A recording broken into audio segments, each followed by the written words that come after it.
अब हम देखते हैं एग्जाम्पल नंबर 1.1। सबसे पहले पढ़ते हैं क्वेश्चन कि क्वेश्चन में दिया क्या क्या हुआ है और पूछ क्या रहा है।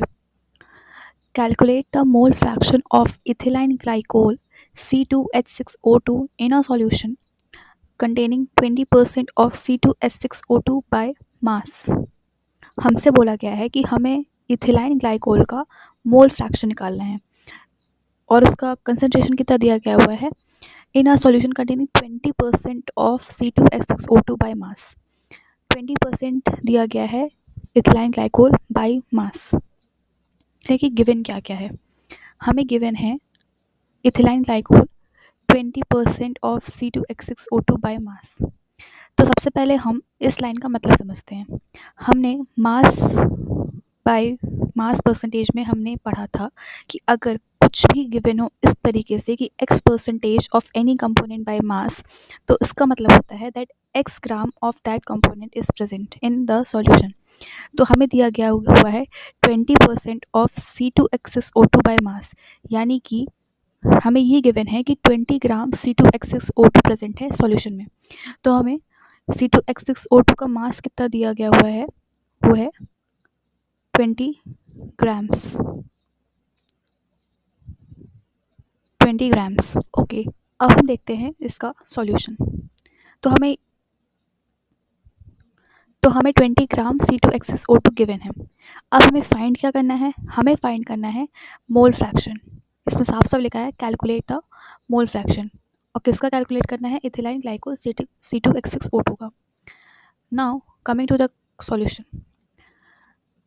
Assume that we have 100 gram of solution. One can start with any amount of solution because the result obtained will be the same.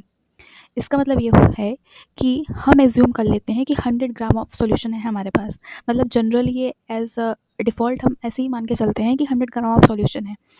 और इसमें ये भी लिखा है कि हम किसी भी अमाउंट से स्टार्ट कर सकते हैं। आप कुछ भी, हमने 100 माना है, आप कुछ और भी मान सकते हैं, रिजल्ट सेम ही आएगा। लेकिन फॉर अपने कन्वीनियंस के अकॉर्डिंग, क्योंकि 100 हमारे लिए ईजी रहेगा, इसलिए हमने 100 मान लिया है कि हमारे पास 100 ग्राम का सॉल्यूशन है। अब solution will contain 20 gram of ethylene glycol and 80 gram of water. अब हमें क्वेश्चन के अकॉर्डिंग दिया गया हुआ है दैट 20% ऑफ C2H6O2 बाय मास, यानी कि 20 ग्राम हमें इथिलाइन ग्लाइकोल दिया गया हुआ है। तो सेम हमने वही लिख दिया कि उस सॉल्यूशन में जो 100 ग्राम का सॉल्यूशन लिया है उसमें 20 ग्राम इथिलाइन ग्लाइकोल है। अब हमने एक चीज़ और पढ़ी थी ये कि सॉल्यूशन में दो कंपोनेंट प्रेजेंट होते हैं, या तो सॉल्यूट या तो सॉल्वेंट। और सॉल्यूट और सॉल्वेंट का मास को अगर हम ऐड करें तो होता है सॉल्यूशन का मास। ठीक है, हमने यहाँ पे 100 ग्राम सॉल्यूशन माना हुआ है। ओके, और इसमें हमें क्वेश्चन में ऑलरेडी दिया गया हुआ है कि 20 ग्राम आपका इथिलाइन ग्लाइकोल प्रेजेंट है। तो हमारा 80 gram of water he mix हुआ उसमें, ये तो नॉर्मल सी बात है। अगर हम 20 + x = 100 करें तो जो बचेगा वो है हमारा वाटर। अब हमें निकालना है mole fraction. So as we know that mole fraction का फॉर्मूला होता है moles of that component divided by total number of moles. तो सबसे पहली बात, moles of that component. Moles of that component यानी कि हमें इथिलाइन ग्लाइकोल का निकालना है, तो हमें पहले इथिलाइन ग्लाइकोल के मोल्स निकालने होंगे। सो मोल्स ऑफ C2H6O2 हम निकालेंगे सबसे पहले। अब मोल्स निकालने के लिए हम मोल्स कैसे निकालते हैं, मोल्स का फॉर्मूला होता है given mass upon its molar mass. तो गिवन मास हमारा है 20 ग्राम, तो हमने 20 ग्राम ऊपर लिख दिया, divided by molar mass. Molar mass होता है C2H6O2 का मोलर मास, आप कैलकुलेट कर सकते हैं, यहाँ पे भी कैलकुलेट करके दिया गया हुआ है। Molar mass of C2H6O2 is equals to, अब इसको कैलकुलेट कैसे करते हैं, आई थिंक आप सबको आता होगा, फिर भी अगर नहीं आता तो जैसे C दिया हुआ है, C का मास होता है 12, तो हमने यहाँ पे 12 लिख दिया। और ये कितने कार्बन दिए हुए हैं, 2, तो हमने इसको इंटू 2 कर दिया। फिर हाइड्रोजन, हाइड्रोजन का मोलर मास होता है 1, और कितने हाइड्रोजन दिए गए हुए हैं 6, तो हमने इसको 6 से मल्टीप्लाई कर दिया। फिर ऑक्सीजन, ऑक्सीजन का मास होता है 16, और कितने ऑक्सीजन दिए गए हुए हैं 2, तो हमने इसको 2 से मल्टीप्लाई कर दिया और हमारा मोलर मास निकल आया 62 ग्राम पर मोल। और मोल्स निकालने के लिए होता है गिवन मास, तो गिवन मास हमारा ये है 20 ग्राम, जो कि ऑलरेडी गिवन है क्वेश्चन में, और हमने मोलर मास कैलकुलेट कर लिया, मोलर मास है 62 ग्राम पर मोल। जब इसको सॉल्व करेंगे तो हमारे पास आएगा 0.322 मोल। ये हमारे मोल्स आ गए C2H6O2 के। अब अब हमें निकालना है टोटल नंबर ऑफ मोल्स। तो इस सॉल्यूशन में इथिलाइन ग्लाइकोल है और वाटर है, तो हमने इथिलाइन ग्लाइकोल के तो मोल्स निकाल लिए, अब हमें वाटर के मोल्स निकालने हैं। तो सेम प्रोसेस हम मोल्स ऑफ वाटर निकालेंगे। सेम फार्मूला, गिवन मास कितना है 80 ग्राम, ये ऑलरेडी दिया गया हुआ है 80 ग्राम ऑफ वाटर। तो given mass 80 gram divided by molar mass of water, तो मोलर मास ऑफ वाटर है 18 ग्राम। जब हम इसको सॉल्व करेंगे तो हमारे पास आएगा 4.44 मोल्स। अब अब coming back to the question, सबसे पहले हमसे पूछा गया था कि mole fraction of ethylene glycol C2H6O2। अब हमें पास जितनी भी चीज़ें हमें चाहिए थी हमें वो मिल गई हैं। अब हम निकालेंगे मोल फ्रैक्शन ऑफ इथिलाइन ग्लाइकोल। तो सबसे पहली बात तो रिप्रेजेंट कैसे करेंगे मैंने बताया था। सबसे पहले तो x लिखेंगे और जिसका हमें मोल फ्रैक्शन निकालना होता है उसको हम सबस्क्रिप्ट में लिखते हैं।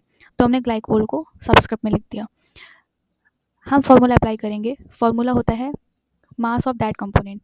तो हमें इथिलाइन ग्लाइकोल को निकालना है, तो moles of that component divided by total number of moles. तो moles of C2H6O2 plus moles of H2O हम वैल्यू पुट कर देंगे। मोल्स ऑफ C2H6O2 कितना है 0.322 मोल, और फिर टोटल नंबर ऑफ मोल्स है हमारे पास 0.322 प्लस 4.444 मोल। जब हम इसको सॉल्व करेंगे तो हमारे पास 0.068 आ जाएगा, जो कि हमारा फाइनल आंसर है। हमसे क्वेश्चन में यही पूछा है कि मोल्स ऑफ इथिलाइन ग्लाइकोल, जो कि है 0.068, यही हमारा फाइनल आंसर है। अब इस सॉल्यूशन में इसने आगे भी मोल्स निकाल दिए हैं वाटर के भी, तो हम उसको भी देख लेते हैं। सो सिमिलरली अगर हम मोल फ्रैक्शन ऑफ वाटर निकालें तो मोल्स ऑफ दैट कंपोनेंट, अब हम यहाँ पे वाटर के मोल्स निकाल रहे हैं तो हम मोल्स रखेंगे वाटर के। तो मोल्स ऑफ वाटर क्या है 4.444 mole upon total number of moles, यानी कि इथिलाइन ग्लाइकोल के मोल्स प्लस वाटर के मोल्स। जब हम इसको सॉल्व करेंगे तो हमारा आंसर आएगा 0.932। फिर हमने एक चीज़ और पढ़ी थी कि किसी भी सॉल्यूशन में जितने भी कंपोनेंट्स प्रेजेंट हैं उन सब का मोल फ्रैक्शन हमेशा 1 होता है, उन सबको ऐड करने में हमेशा उसका एडिशन हमेशा 1 आता है। तो मोल फ्रैक्शन ऑफ वाटर का हम निकालें तो 1 माइनस अगर हम इथिलाइन ग्लाइकोल के मोल्स को कर दें तो हमारा वाटर के मोल्स निकल आएंगे, और आप देखिए कि ये दोनों सेम हैं। आई होप आपको ये क्वेश्चन समझ में आया होगा। Thank you.